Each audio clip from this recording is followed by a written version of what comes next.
Alright, so in this video we'll talk a little bit more about exercise, and in particular we'll get into stretching and some of the things associated with range of motion and stretching. So to kick us off, we have a little statement at the top here. Exercise is blank applied to the body, and the five letters that go in there would be stress. Exercise is stress applied to the body. So essentially, exercise is a way of adding physical and mechanical stresses to the body, in addition to metabolic stresses. I mean, there's a demand on anaerobic and aerobic metabolisms with exercise. There's a demand on physical and mechanical structures such as collagen and other things. So, exercise is stress to the body. And like any kind of stress, if we add too much stress to the body, that could be detrimental. But if we don't add enough stress to the body, that will cause weakness, atrophy, losses in bone density, losses in collagen strength and tensile strength of other uh, tissues. So with that, there is that happy medium with exercise for that. And the next question we have here is, which exercise variables can we manipulate for our patients and clients? So there's a lot of different variables we alter there. We change whether it's weight bearing or non-weight bearing or partial weight bearing. We can add stresses with resistance bands to that, free weights, machines.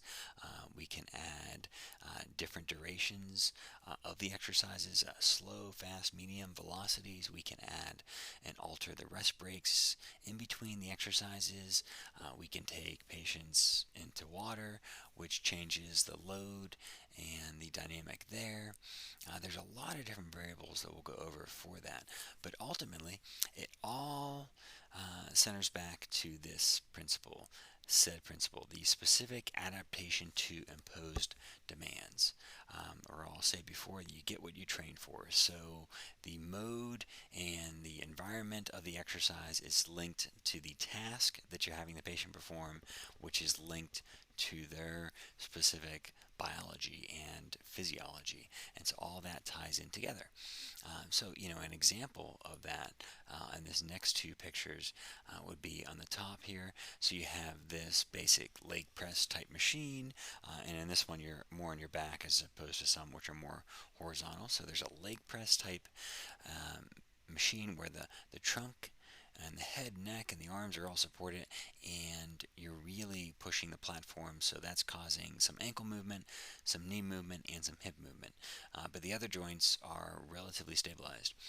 Versus the squatting position, so you have on the left you have a front squat, in the middle you have a high back squat, and on the right hand side you have the low back squat. But essentially, the only thing that is stable at this point would be the foot and ankle. Everything else is basically freely moving in the air, as opposed to up here we have a lot more stabilizing. So you can imagine how these types of squats would be much more complex and difficult to master and perform than this type of activity. So for that reason, we typically would advocate starting with an exercise, such as with a machine, that requires less concentration and less moving joints, as opposed to exercises like this, which some people will say are more functional. But we'll talk about that later. But ultimately, this requires a lot more synergy, a lot more stabilization activities than something like this. However, both of these exercises have important merits and important means. So for we'll talk about this exercise on the top here. On this exercise, you can imagine, because it's focusing on the knees, the ankle, and the hips. If you think about the brain really has to focus on getting a strong contraction from those three areas. So it can really focus on that. Conversely, when you look at this type of exercise over here, as many people say, it was more functional, because we often do sit and stand. Of these, I would say this one is probably the most functional, because this is probably most realistic to what we do. If you pick up kids or boxes or other things like that, you're often loaded in the front position, whereas rarely in your daily activities, I think Most people would rarely have anything loaded on their back where they're rising up and down to this extent. You might have a backpack that rests lower, but usually not putting your arms behind your back, but you are often lifting things in front of you. With this, you can see that all these different areas have to contribute to the stabilization. So for that reason, there's a lot more proprioception, a lot more motor control, a lot more that needs to go on in your brain to control the nervous system to do all those types of things. So there's a lot to be said, and we'll go over some more specific reasons why you'd want to choose this exercise versus any one of these three exercises. But it's a complex decision with that. No matter which exercise you were to choose, almost every exercise the overload principle can apply to, and that also fits into the said principle. Essentially, in order to train an area to become stronger or faster or better in the future, it has to be overloaded. So if there's a certain stimulus that it's receiving, it has to be above that stimulus in order to show improvements in the future. And there's some different things I want you to think about how this could apply to long distance runners. How could this apply to a football place kicker? How could it apply to a FedEx delivery? For any of these three different jobs or activities, you'd have to basically alter the exercise mode and environment in which you apply that. So to think about how that would be possible. And then to also realize what the reversibility principle is. The reversibility principle, sometimes people nickname this, if you don't use it, you lose it. Essentially, that if you don't apply these changes to the body will revert back and degrade back to a weaker, a stiffer, tighter state. And typically, this can begin within 1 to 2 weeks after ceasing training. So that's important to note and to remember. All right, so next up, we'll talk a little bit about range of motion. You can see the different delineations: passive range of motion, active assist, active range of motion, and resistive range of motion, or what people know as strengthening.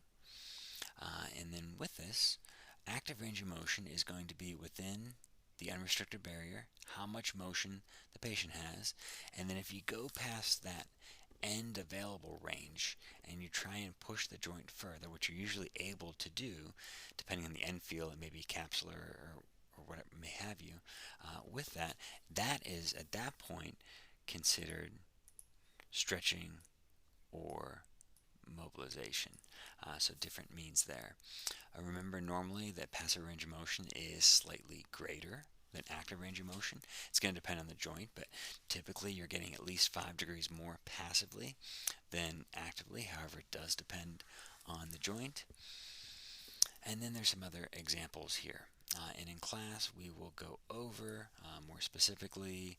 A lot of these concepts here are James Siriax's pattern, whether it's restricted and or painful in the same direction or opposite direction. So we'll go over some examples of that. And then on these next few pages, it does go over some terminology. A lot of people in the media or in the community generally will incorrectly use the words flexibility versus stretching and extensibility. So just to look over these terms, but stretching is one of the most accepted interventions in rehabilitation, and there's a lot of good benefits with stretching, and you can see some examples of overstretching as well, and why this might be encouraged to a certain extent here. And so even if you look at this picture, you could look at the range of motion there. Let me get this out here so I can draw on this. So you can imagine most people, when you ask them to externally rotate, they would be straight vertical there. So they'd be straight up like this, which would be a 90-degree angle, because this would be neutral. And so if you could see here how much external rotation that picture has. So often pictures will have well over 90, 160, even 170. This picture looks like they're approaching 180 degrees of external rotation. And you can imagine, in order to throw a baseball at a high velocity, when the baseball is being released, you want to generate as much inertia and momentum as you can. So the further into external rotation you can go, the higher that you have. And you may remember with pitchers, there is often this glenohumeral internal rotation deficit, or GIRD, and sometimes also to gain the external rotation, it may be benefited by having a natural amount of increased humeral head retroversion in the joint there as well. So that's a good point to stop for this one. We'll have a few questions here as well, and I'll see you on the next lecture. Thanks.